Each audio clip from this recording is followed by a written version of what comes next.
Information है वो कहीं शेयर ना हो। मैं ये फिर भी मैं ये बिल हमारा सबके लिए ठीक है, इसलिए मैं इसको समर्थन करती हूँ। 5 मिनट प्लीज, 5 मिनट।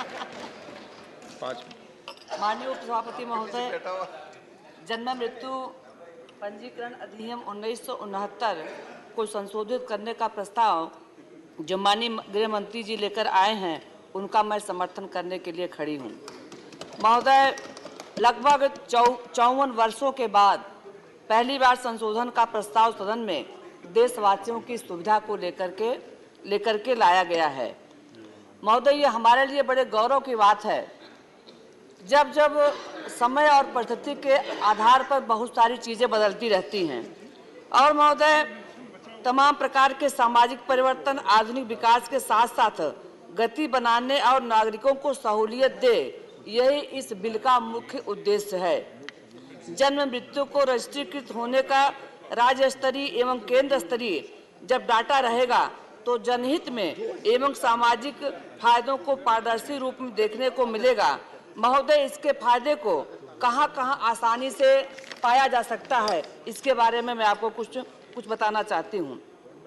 जन्म और मृत्यु रजिस्ट्रीकरण संशोधन विधेयक 2023 के प्रारंभ की तारीख को या उसके पश्चात जन्मे किसी व्यक्ति के जन्म की तारीख और स्थान को साबित करने, किसी शैक्षणिक संस्था में दाखिले, ड्राइविंग लाइसेंस जारी करने, मतदाता सूची तैयार करने, विवाह रजिस्ट्रीकरण, केंद्रीय सरकार या राज्य सरकार या किसी स्थानीय निकाय या केंद्रीय सरकार या राज्य सरकार के अधीन पब्लिक सेक्टर उपक्रम या किसी कानूनी या स्वायत्त निकाय में किसी पद को नियुक्त करने, पासपोर्ट जारी करने, कोई आधार नंबर जारी करने तथा अन्य प्रयोजन के लिए जो केंद्रीय सरकार द्वारा पब्लिक सुविधा में वृद्धि करे और देश में जन्म की तारीख और स्थान को साबित करने के लिए दस्तावेजों को आसान करता है।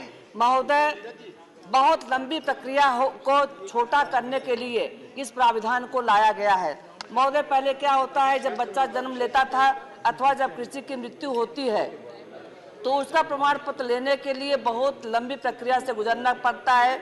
महोदय, कल्पना करिए किसी के घर में कोई कड़ी मौत हो जाती है और कड़ी मौत हो जाने के बाद अगर वह जल्दी में व्यस्तता के कारण मृत्यु का प्रमाण पत्र नहीं बनवा सकता अथवा जन्म लेने में देरी हो जाने पर अगर लेट होता था तो उसके लिए तमाम दस्तावेज देना पड़ता था, नोटरी हलफनामा भी देना पड़ता था। लेकिन इस कानून में इस बात को सरल कर दिया गया है कि अगर आपको 30 दिन अथवा 1 वर्ष से ज़्यादा अगर समय हो जाता है और आपने अपना जन्म अथवा मृत्यु प्रमाण पत्र नहीं बनवाया तो आपको स्वैच्छिक आपको खुद से प्रमाण देना पड़ेगा, कहीं आपको लंबी लाइन लगाने की जरूरत नहीं है। मतलब हम ये कह सकते हैं कि ये जो कानून माननीय मंत्री जी लेकर के आए हैं ये सबकी भलाई के लिए कानून है। अभी विपक्ष के लोग चले गए, उनको यहाँ पर रहना चाहिए था।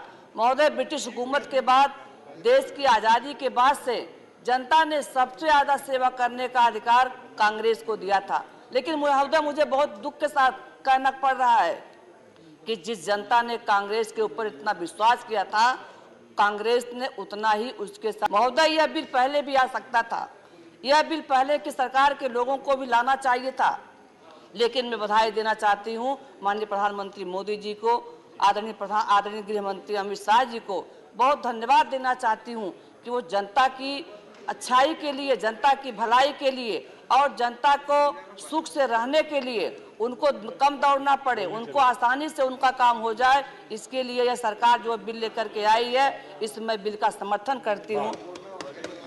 धन्यवाद सीमा जी।